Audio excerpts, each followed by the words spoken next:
Olá, pessoal, tudo bem? Hoje nós vamos para a nossa terceira aula de Química e na aula de hoje a gente vai falar sobre as regras de nomenclatura para os compostos orgânicos. Bom, quando a gente fala de nomenclatura orgânica, durante muito tempo, os nomes dos compostos orgânicos eram dados dependendo da origem da sua descoberta. Por exemplo, o ácido fórmico recebeu esse nome pois ele foi isolado pela destilação de formigas. A ureia, ela foi obtida inicialmente através da urina e o ácido lático por meio do leite.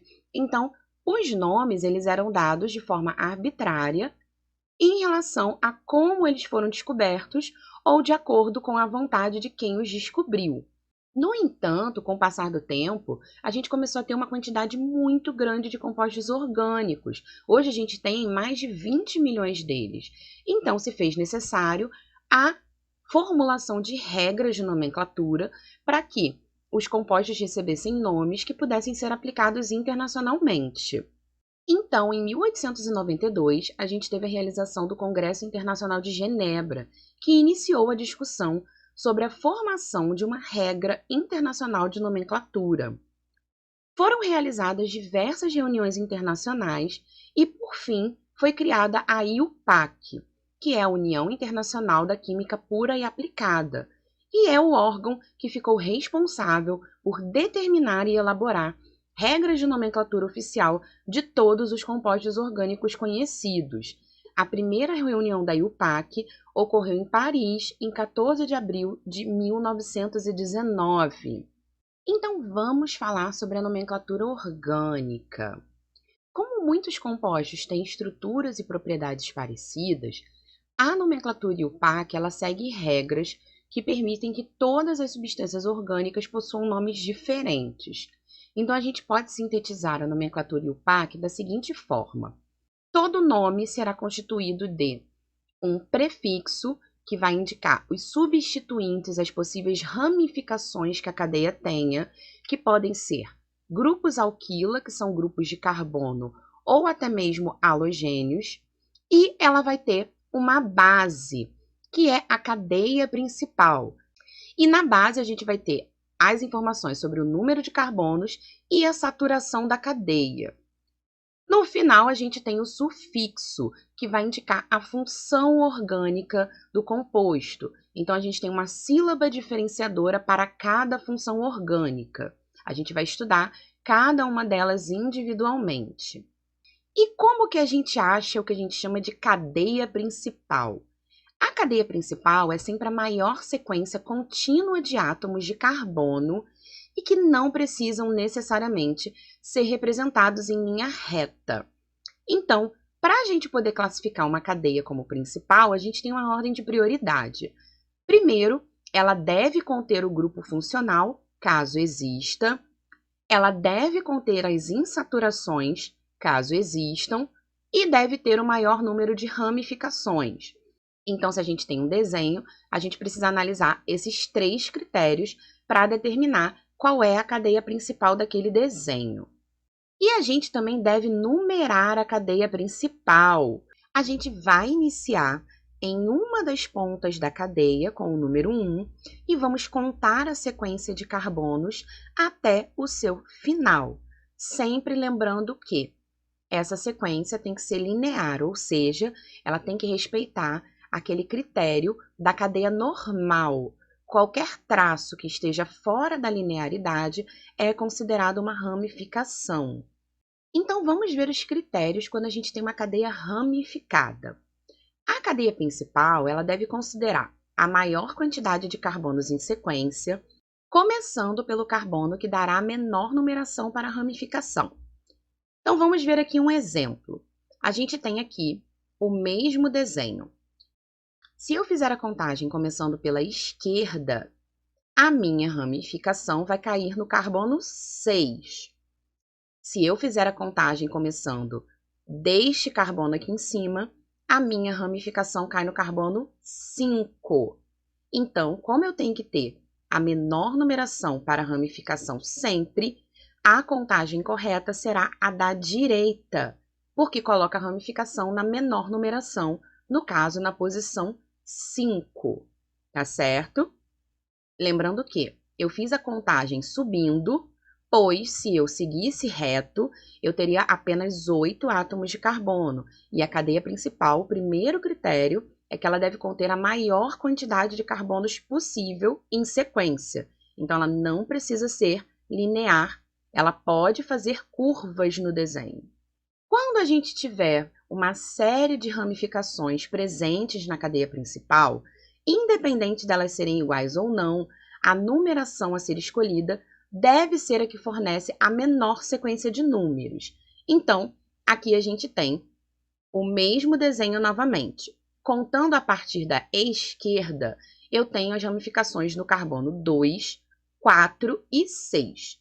Contando a partir da direita, eu tenho as ramificações nos carbonos 3, 5 e 7. Logo, a contagem correta será, neste caso, a da esquerda, porque possui a menor sequência de números em relação à posição das ramificações. Outra coisa muito importante, em algumas cadeias vai existir mais de uma possibilidade de contagem com o mesmo número de carbonos, e aí, neste caso, a cadeia principal será a que gera um maior número de ramificações. Aqui a gente tem este desenho aqui. Se eu começo a contar de cima, 1, 2, 3, 4, 5, 6, 7, 8. Se eu sigo esta sequência, eu tenho um total de 8 carbonos e 3 ramificações. Porém, aqui do lado direito, se eu fizer 1, 2, 3, 4, 5, 6, 7, 8, eu passo a ter os mesmos 8 carbonos com 1, 2, 3, 4 ramificações. Então, neste caso, a contagem correta é a da direita, pois possui o maior número de ramificações. Esse tipo de análise ele tem que ser feito para qualquer cadeia que você pretenda dar o nome segundo as regras da IUPAC. E, a partir do momento que essas regras são seguidas, a gente vai dar o nome da cadeia principal, seguindo o seguinte princípio. O número de carbonos presente na cadeia principal, mais a sua saturação, mais a sua função. O que eu quero dizer com isso? A gente vai ter que seguir uma tabelinha. Essa tabela ela tem um prefixo, que indica o número de carbonos presente na cadeia principal, seguido de um infixo, que é a saturação da cadeia. Então, a gente tem um infixo para cada tipo de saturação e o sufixo que vai depender da função. E aí, cada função vai ter a sua sílaba indicadora. Nos prefixos, um carbono, o prefixo é met, 2 carbonos et, 3 prop e 4 but. Até o número 4 de carbonos, esses prefixos são históricos. Do 5 em diante, a gente tem os mesmos prefixos utilizados para os polígonos. Então, 5 carbonos, pente, 6 hex e assim por diante. Com relação à saturação da cadeia, cadeias saturadas, ou seja, que só possuem ligações simples, a gente vai utilizar AN, cadeias insaturadas, se for ligação dupla, EN, se for ligação tripla, IN. E aí, se houver a aparição de mais de uma dupla ou mais de uma tripla, a gente pode usar os prefixos indicadores de quantidade, para 2 di, para 3 tri. E a gente tem uma situação onde você pode existir uma dupla e uma tripla na mesma cadeia. E aí a gente vai usar um infixo enin. A gente vai trabalhar todas essas variações de nomenclatura quando a gente estudar os hidrocarbonetos, que é a primeira função orgânica que a gente vai trabalhar. Então, agora falta a gente falar dos substituintes, ou seja, os radicais que são colocados como ramificações na cadeia principal, porque eles também precisam ser nomeados. A partir do momento que a cadeia foi numerada na sua sequência preferencial, a gente tem que dar nomes para essas ramificações. E o nome das ramificações também leva em consideração o número de carbonos existentes, porém com a terminação -il, em alguns casos, -ila. Então, se a gente tem um carbono, o prefixo é met, que nos hidrocarbonetos ele seria o metano. Quando a gente está com uma ramificação de um carbono, ela se transforma em metil, tá certo? Então, você vai usar os mesmos prefixos para as quantidades de carbono, somente com a terminação -il. Existem algumas variações de ramificações a partir de 3 carbonos principalmente. Então, um carbono a gente tem o metil, 2 carbonos a gente tem o etil. Quando a gente parte para 3 carbonos, esses 3 carbonos podem ser ligados pelo carbono da ponta ou pelo carbono do meio, e isso vai dar nomes diferentes para esses propil. Quando é ligado pelo carbono da ponta, a gente chama simplesmente de propil. Quando é ligado pelo carbono do meio, ele é o isopropil. E a gente vai ter essas variações também para 4 carbonos.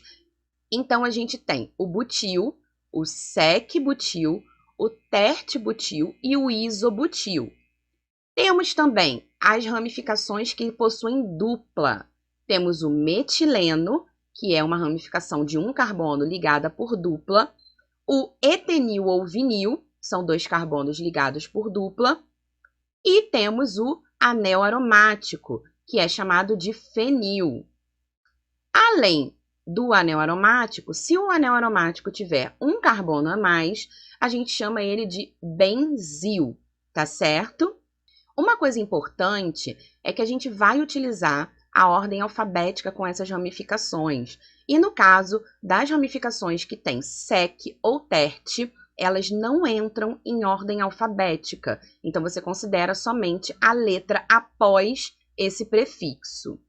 Aqui tem algumas ramificações importantes presas em uma cadeia base. Então, tem uma cadeia base aqui, representada em preto, e como ficam as ramificações em bastão. Isso aqui ajuda muito a vocês a identificarem as ramificações na fórmula bastão, principalmente no início, e diferenciar, por exemplo, um propil de um isopropil e o butil das suas variações, o sec-butil, o tert-butil e o isobutil.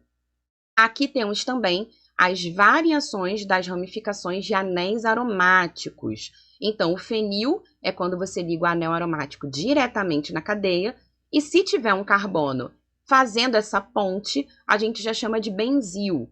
E eu coloquei aqui também algumas outras ramificações aromáticas que são importantes. E como que a gente aplica essas regras de nomenclatura? Bom, na nomenclatura segundo a IUPAC, a ramificação ela deve vir antes do nome da cadeia principal, em ordem alfabética e com o número do carbono do qual a ramificação está saindo. Se a gente tiver ramificações repetidas, ou seja, iguais, a gente pode usar os prefixos di, tri e tetra para caracterizar a multiplicidade de ramificações iguais. Então, a gente tem aqui um exemplo de uma cadeia com 8 carbonos e a gente tem uma ramificação no segundo, uma no quarto e uma no sexto carbono. No segundo e no quarto carbono, temos ramificações de um carbono. Então, a gente usa o prefixo met para um carbono, eles vão ser metil. No carbono 6, nós temos uma ramificação de 2 carbonos. Então, o prefixo et, ele vai ser um etil. Na hora de escrever, o metil e o etil tem que vir na frente do nome da cadeia principal, que vai se referenciar a esses 8 carbonos. Como a gente precisa da ordem alfabética, entre metil e etil, E vem antes de M, então o etil vem na frente. Eu sempre utilizo a numeração de onde a ramificação está, com um tracinho seguido do nome daquela ramificação. Então, no carbono 6, eu tenho um etil. Nos carbonos 2 e 4, eu tenho metil. Como são 2 iguais, a gente coloca o di na frente. E aí, eu sigo com o nome da cadeia principal. 8 carbonos é o prefixo oct. Como só temos ligação simples, a gente vai usar o AN. E a terminação no final é a letra O, porque esta molécula é um hidrocarboneto.